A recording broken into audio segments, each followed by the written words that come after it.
ito, unahin natin to guys, no? New life, new beginning, new hope, new adventure, new chapter, bagong simula. Guys, okay, so maganda itong message para sa inyo. Nasa first quarter pa lang tayo, mga kapiksi, ng 2024, second month pa lang, no? Although for March ito, no, ibig sabihin nito patapos na yung first quarter, pero mahaba pa guys yung 2024. So samantalahin nyo guys, no, wag nyong sayangin everyday ng buhay nyo, 'di ba? Everyday na gumigising kayo.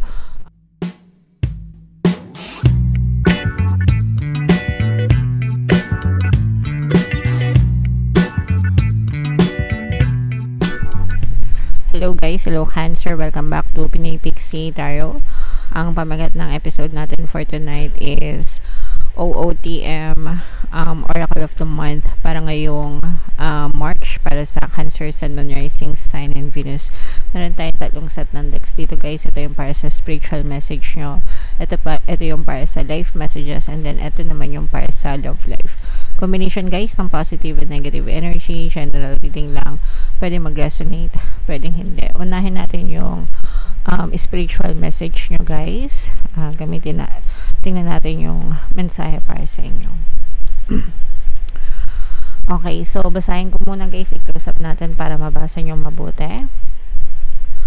Attack, pain, fear, judgment, and any form of separation are merely calls for help. So, kung babasahin yung mabuti guys, yung lahat ng adjective or words na ginamit dito, attack, pain, fear, judgment, okay?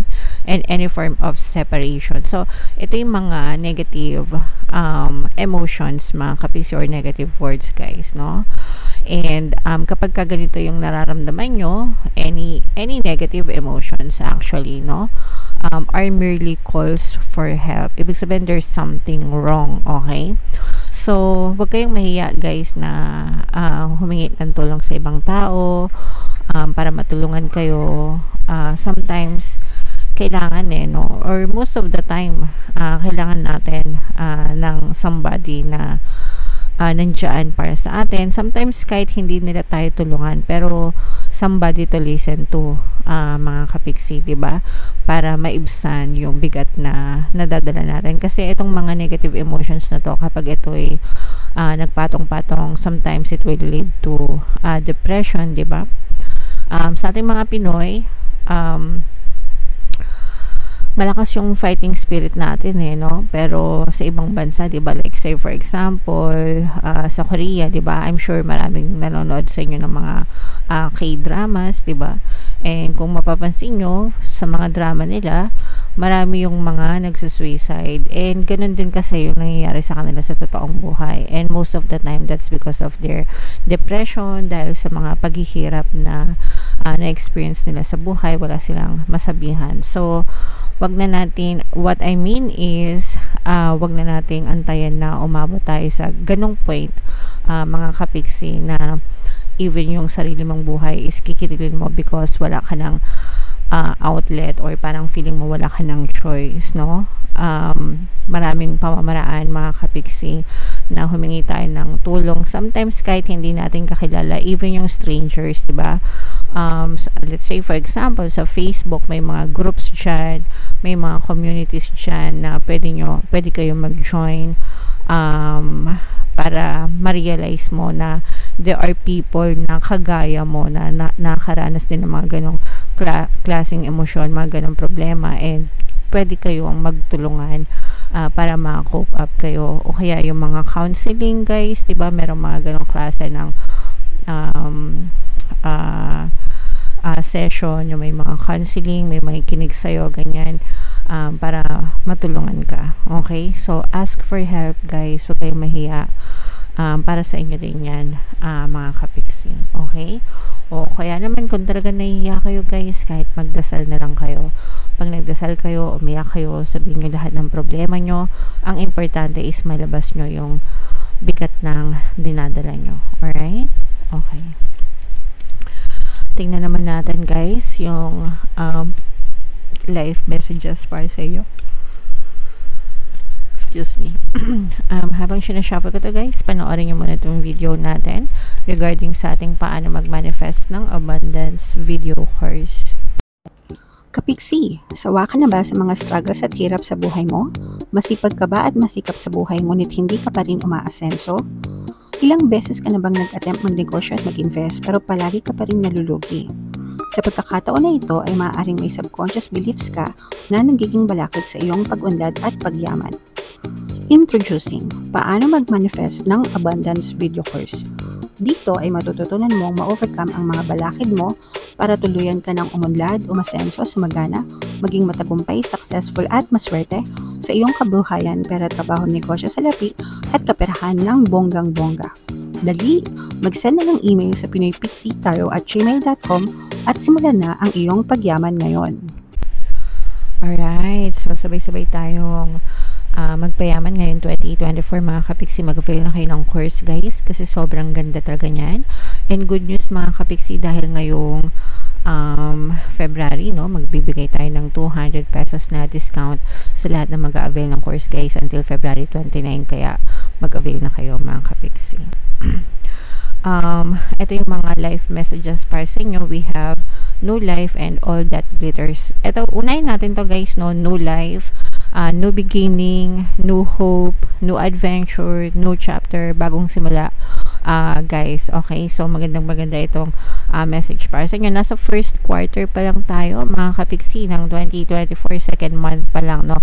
Although for March ito, no, ibig sabihin nito patapos na yung first quarter, pero mahaba pa guys yung 2024.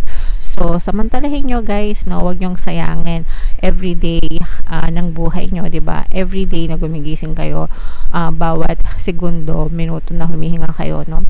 That's the opportunity na binibigay sa'yo ni universe para ibuhay mo yung life na gusto mo, create the life that you want. You don't live it in your 3D kung hindi naman yun yung gusto mo sa physical reality mo, di ba? Pero you live it in your mind, guys, no? Sa isip mo, sa imagination mo. And you keep on doing that over and over again until magbago yung iyong physical reality, because walang chance, or because ibibigay sa'yo ni universe yung palagi mong iniisip mga kapiksi. So make sure na you live your dream life in your mind until it's pushed out in your reality mga kapiksi. Nagets nyo ba? Sana nagets nyo. Pero wag nyong sayangin mga kapiksi, no, yung bawat araw na gumigising kayo. Wag nyong sayangin sa pagrereklamo, wag nyong sayangin sa pagmumukmok mga kapiksi. Spend it wisely towards your goals, towards your desires. Alright? And all that glitters guys, ito hindi lahat ng kumikinang ay ginto, no? Kaya ang daming nai-scam, no? Kasi yung yung scam, 'di ba? Yun yung gamitin nating example. Kaya maraming nai-scam. Bakit? Kasi gumagamit sila ng mga mabulaklak na salita, no? Malagintong mga salita mga kapiksi, no? Uy, maglagay ka ng pera mo sa ganito, no? 15 days lang kikita ka na agad, ganito yung kikitain mo. Yung 1,000 mo magiging 30,000, 'di ba? Ay magiging 3,000 or whatever, ganyan. So, ganun no? Parang gumagamit sila ng mabulaklak na salita. Parang it will turn into gold. Tapos, babay na sa pera mo, di ba? So, yun yung ibig ko sabihin guys, na hindi lahat ng ginto ay ng kumikinang ay ginto. Hindi lahat ng opportunity ay authentic, no? Meron ding mga fake guys sa panahon ngayon, kaya make sure na marunong kayong magsala even sa mga tao guys, no? Akala nyo yung mga nakakasalamuhan nyo, nakakasama nyo, akala nyo mga totoong kaibigan, 'di ba? Sometimes minsan mga kamag-anak pa, sila pala yung tumitira sa'yo patalikod ng babackstab, 'di ba? So make sure na marunong kayong mag-filter, marunong kayong kumilatis, marunong kayong mag-ingat mga kapiksi, okay? Kasi you'll never know guys, you'll never know, okay? So mag-ingat na lang kayo mga kapiksi. So yan yung life messages nyo, and then ito naman yung ating love life mga kapiksi. Dito naman titingnan naman natin yung mga mensahe sa inyo ng inyong partner o specific person. Habang sinashuffle natin to guys, naka-flash sa screen nyo yung ating email coaching, manifest your desires using the law of attraction. If meron kayong mga specific na gusto nyo i-manifest guys, pwedeng love and relationship, pwedeng money or career, pwede kayo magpabook ng email coaching session with me. Mag-send lang kayo guys ng email sa pinoypixietaro@gmail.com. So, eto guys, this is very conflicting pagdating sa inyong partner or specific person. This connection bores me to death. I need something more exciting. I tried to run from this connection but my soul craves you. So eto guys, no, parang physically meron siyang hinahanap. Pwedeng nabobore na siya sa relationship nyo kasi matagal na yung pwedeng matagal na yung relationship nyo. Sometimes kasi gano'n, no? Kapag matagal na yung relasyon, parang nawawala na ng excitement, ganyan. Ginagawa lang yung dahilan actually. Ginagawa lang dahilan yun ng ibang tao para makapagloko. Pero ganun nga, no, nawawala na ng excitement, nawawala na yung kilig, sometimes puro away na. So parang naghahanap ng ibang partner, naghahanap ng ibang karelasyon. But kahit na umalis siya, no, I try to run from this connection. Kahit na maghanap siya ng ibang kapalit mo, no, hinahanap-hanap ka pa rin ng kaluluwa niya. So, for some of you, maaring soulmate kayo, mga kapiksi or twin flame, may soul connection kayo. Kaya kahit na parang may ibang mga babae or ibang lalaki sa paligid niya, ganyan, even if mag-try siya, even if magloko siya, mga kapiksi, parang ikaw at ikaw pa rin yung hahanapin niya. Ikaw pa rin yung hinahanap ng pagkatao niya, mga kapiksi. Pwedeng hiwalay na kayo nitong person na to, or pwedeng kayo in a relationship pa rin kayo pero parang hindi na kayo masyadong nagpapakiligan sa isa't isa, mga kapiksi. Alright? So, parang ikaw pa rin yung babal kanya. Kahit na for some of you, kahit na hindi na kayo sweet sa isa't isa, no? Pero parang uuwi pa rin siya sa inyo, mga kapiksi. Alright? So, comment down below guys if feeling nyo naka-resonate kayo dyan sa mga messages na yan guys. So, comment down below kung saan kayo naka-resonate sa mga message para sa inyo. Dito ba sa spiritual messages, ito naman yung para sa life messages, and then ito naman yung para sa love life, mga kapiksi. Comment down below guys kung saan kayo naka-resonate dyan. And ito yung ating mga pampaswerte subliminal guys. Pakinggan nyo na para maging umasenso talaga kayo ngayon 2024. And ito naman yung ating success stories ng paano mag-manifest ng abundance video course. Click here to subscribe guys, and click here to join our membership program. Thank you for liking, sharing, and subscribing, and see you again next time. I love you all guys. Have a nice day. Bye bye.